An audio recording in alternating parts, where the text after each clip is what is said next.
दोस्तों, अगर आप अपनी लाइफ में कुछ नया सीखना चाहते हैं तो चैनल को सब्सक्राइब जरूर करिएगा। साल 2023 में सावन का महीना कब है? इसमें कितने सोमवार पड़ेंगे? सावन की समाप्ति कब होगी और रक्षाबंधन कब है? सावन में व्रत का पालन कैसे करें? व्रत में कौन सी चीजें नहीं खानी चाहिए? जान लें सब कुछ आज के इस वीडियो में। दोस्तों, सावन का महीना शिव भक्तों के लिए प्यार की सौगात लेकर आता है। यही वो महीना है जिसे हम प्यार का महीना कहते हैं। शिव भक्त बड़े जोर शोर से सावन के महीने का बड़ी ही बेसब्री से इंतजार करते हैं। सावन में भगवान शिव धरती पर आकर अपने हर भक्त के घर में वास करते हैं। सच्ची भक्ति करने पर धन धान्य से घर भर देते हैं। सावन का हर एक दिन बहुत ही शुभ माना जाता है। हर दिन पवित्र होता है। हर दिन भगवान शिव की पूजा की जाती है। लेकिन सोमवार के व्रत के बाद ही कुछ और होती है। सावन के बारे में हर बात बताने से पहले आपसे रिक्वेस्ट करते हैं कि वीडियो को लाइक जरूर करिएगा, दोस्तों को शेयर कर दीजिएगा, और अगर आपने अभी तक चैनल को सब्सक्राइब नहीं किया है तो चैनल को सब्सक्राइब करके बेल आइकॉन जरूर दबाइएगा। पहले जानते हैं सावन के इस पवित्र महीने में कितने सोमवार पड़ेंगे और आपको कितने व्रत रखने हैं।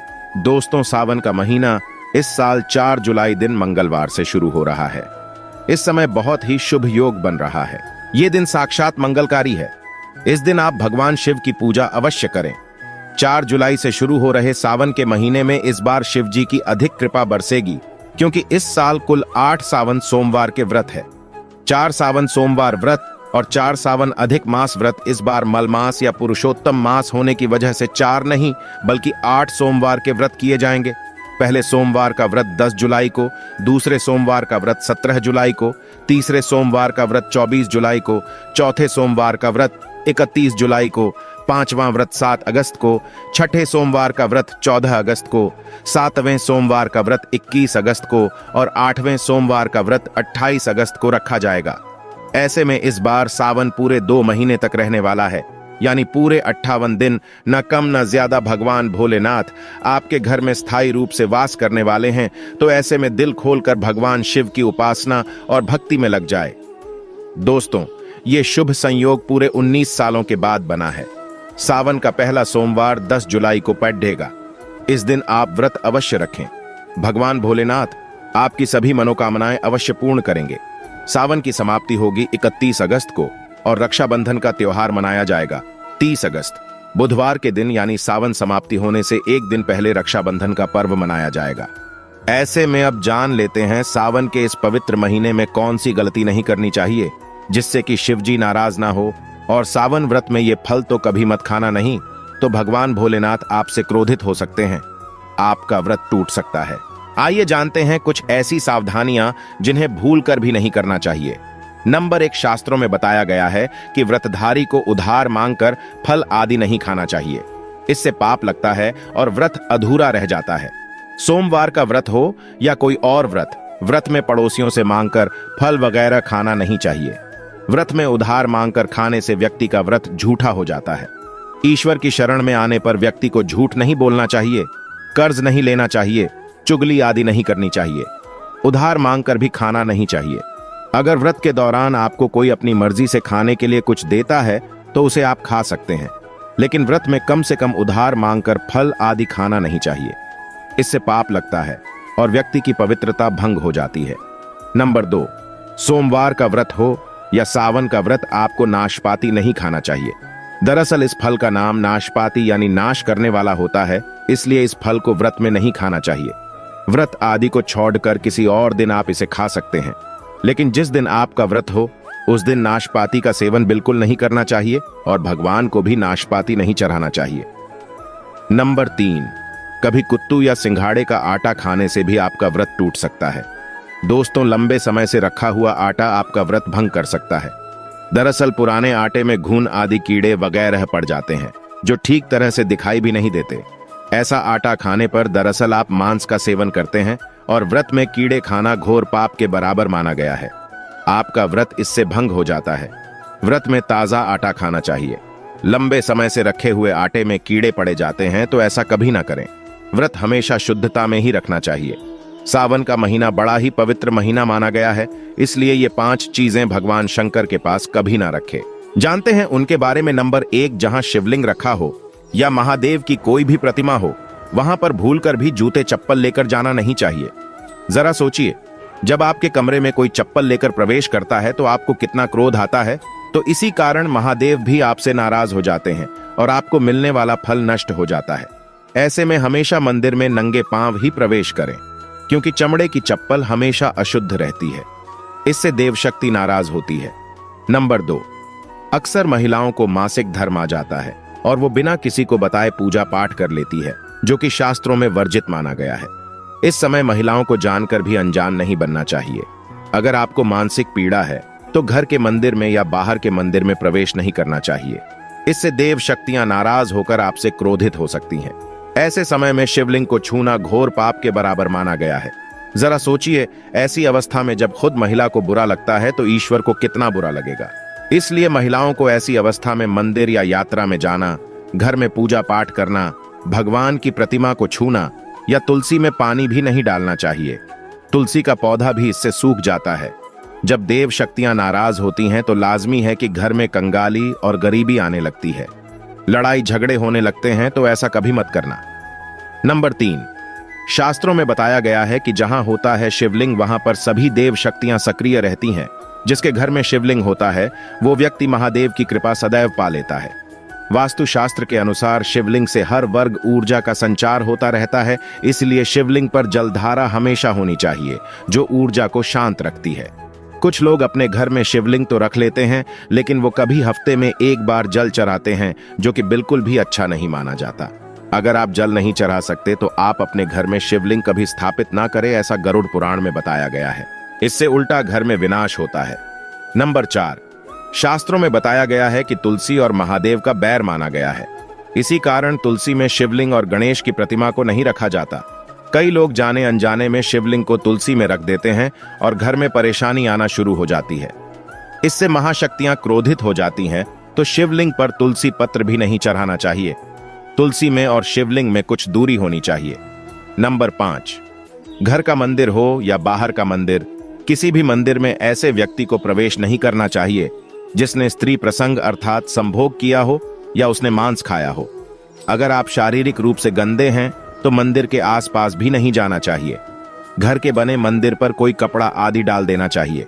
जरा आप ही सोचिए, क्या आप मांस खाकर या स्त्री के साथ शारीरिक संबंध बनाकर भगवान के पास जाएंगे और क्या वो आपसे प्रसन्न होंगे? बिल्कुल भी नहीं।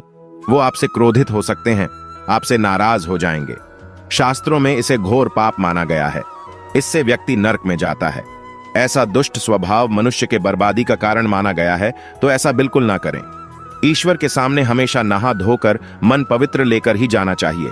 इससे सभी शक्तियां आपसे प्रसन्न रहती हैं। दोस्तों, सावन के महीने में महादेव को ऐसे बेलपत्र कभी मत चढ़ाना, इसे बहुत ही अशुभ माना जाता है।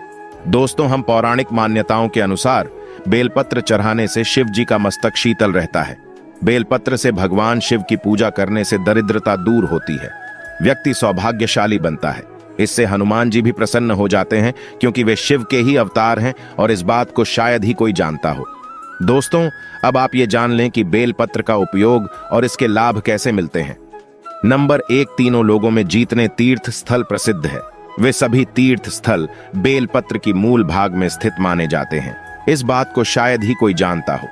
नंबर 2, अगर बेल का वृक्ष घर के बीचों बीच या पूर्व दिशा में लगा हो तो घर में धन धान्य की कभी कमी नहीं रहती और परिजन खुशहाल रहते हैं। नंबर 3, जो व्यक्ति बेल के वृक्ष के मूल भाग की गंध, पुष्प आदि से पूजा अर्चना करता है, उसे मृत्यु के पश्चात शिवलोक की प्राप्ति होती है। अब जानते हैं बेलपत्र से जुड़ी और कुछ खास बातें। दोस्तों, चतुर्थी, अष्टमी, नवमी, चतुर्दशी और अमावस्या, इन तिथियों को, साथ ही संक्रांति के समय और सोमवार को बेलपत्र नहीं तोड़ना चाहिए। पूजा से एक दिन पहले ही बेलपत्र तोड़कर रख लें। दोस्तों, हम बेलपत्र कभी अशुद्ध नहीं होता। अगर आपको पूजा के लिए नया बेलपत्र नहीं मिल रहा है तो आप किसी दूसरे के चढ़ाए हुए बेलपत्र को स्वच्छ जल से धोकर भगवान शिव को अर्पित कर सकते हैं।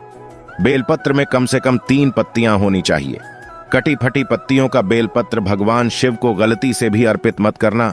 कटी फटी पत्तियों को अर्पित करने से शिव का अपमान माना जाता है और बेलपत्र का भी, इसलिए बेलपत्र की पत्तियां एकदम साफ होनी चाहिए। दोस्तों, सावन के इस पवित्र महीने में जिस व्यक्ति को 5 संकेत मिल जाए तो इससे ये पता चलता है कि महादेव आपकी भक्ति से बहुत प्रसन्न हैं और आपको धनी होने से कोई भी नहीं रोक सकता। चलिए जानते हैं। नंबर 1, बैल का दरवाजे पर आना। दोस्तों, नंदी महाराज भगवान भोलेनाथ के वाहन हैं। नंदी को भगवान शिव का द्वारपाल भी कहा गया है। नंदी महाराज को बुद्धि और ज्ञान का प्रतीक माना गया है। शिव के मंदिर के बाहर हमेशा नंदी महाराज विराजित रहते हैं। लेकिन अगर सावन के इस पवित्र महीने में अचानक से नंदी महाराज आपके दरवाजे पर आ जाए और घर की चौखट को सींग मारने लगे, तब आपको समझ लेना चाहिए कि भगवान शिव आपके घर में आने वाले हैं। ये उनके आने का एक संकेत है। भगवान शिव आपकी भक्ति से बहुत प्रसन्न हैं और आपके घर में खुशियां आने वाली है। आपको धनी होने से कोई नहीं रोक सकता, लेकिन याद रहे नंदी महाराज को तिलक लगाकर मीठा भोग जरूर खिलाएं। नंबर 2, सावन के पवित्र महीने में अचानक से आपके सपनों में अगर शिवलिंग दिखाई दे जाए, अर्थात भगवान शिव दिखाई दे, तो इससे आपको समझना चाहिए कि अब आपके जीवन से परेशानियों का अंत जल्दी हो जाएगा। भगवान शिव आपकी सच्ची आराधना भक्ति से बहुत खुश हैं और वो आपके घर में आने वाले हैं। ऐसे में याद रहे, शिव की भक्ति में कोई भी कमी ना आने दें। घर को गंदा ना रखें, क्योंकि आपके घर में भगवान शिव पधारने वाले हैं। नंबर 3, शास्त्रों के अनुसार माना गया है कि नीलकंठ पक्षी भगवान शिव का प्रतीक है। अगर आपके घर में सावन के महीने में नीलकंठ छत पर आकर बैठ जाए तो उसे भूलकर भी मत भगाना, क्योंकि यह भगवान शिव का प्रतीक माना गया है। ऐसे में आपको खुश हो जाना चाहिए, क्योंकि भगवान शिव आपकी भक्ति से बहुत खुश हैं। शास्त्रों में बताया गया है कि नीलकंठ अगर मनुष्य के घर पर आकर बैठ जाए तो यह घर में साक्षात महादेव शिव के आने का संकेत है। अब आपके बुरे दिन जाने वाले हैं। कहते हैं भगवान श्री राम ने इस पक्षी के दर्शन करने के बाद ही रावण पर विजय प्राप्त की थी। दम पर 4 सावन के पवित्र महीने में घर में काला सांप निकल आए तो इसे बहुत ही शुभ कारक माना गया है। इसे बिल्कुल भी ना मारे। यह भगवान शिव के आने का संकेत है। जिनकी भक्ति से महादेव प्रसन्न होते हैं, उन्हें महादेव किसी खास अवसर पर अपने दर्शन देते हैं। सावन का महीना बहुत ही पवित्र महीना माना गया है। यही वो महीना है जिसमें भगवान शिव धरती पर आते हैं और उसी घर में अपना आवास बना लेते हैं जो सच्चा भक्त होता है। सपनों में किसी मंदिर में नाग नागिन का जोड़ा देखना बहुत ही शुभ कारक माना गया है। यह घर में शिव के आने का संकेत है। अब आपके खुश होने का समय आया है। नंबर 5, सावन के शुभ अवसर पर सोमवार के दिन डमरू की आवाज या घंटियों की आवाज सुनाई दे तो यह अत्यंत शुभकारी माना गया है। इसका अर्थ यह है कि भगवान भोलेनाथ आपसे प्रसन्न हैं और जल्दी आपके घर और जीवन में प्रवेश करने वाले हैं, जिससे आपका आर्थिक संकट दूर होकर जीवन में सुख समृद्धि आने वाली है। महादेव आपसे बहुत खुश हैं। दोस्तों, महादेव की कृपा पाने के लिए एक बार भगवान शिव का जयकारा जरूर लगाएं। हर हर महादेव, ओम नमः शिवाय। भगवान शिव के लिए एक लाइक तो बनता है। उम्मीद करते हैं आपको जानकारी पसंद आई होगी। ऐसे ही धार्मिक जानकारी दिलाने वाले वीडियो देखने के लिए चैनल को सब्सक्राइब करें, बेल आइकॉन को प्रेस करें। धन्यवाद।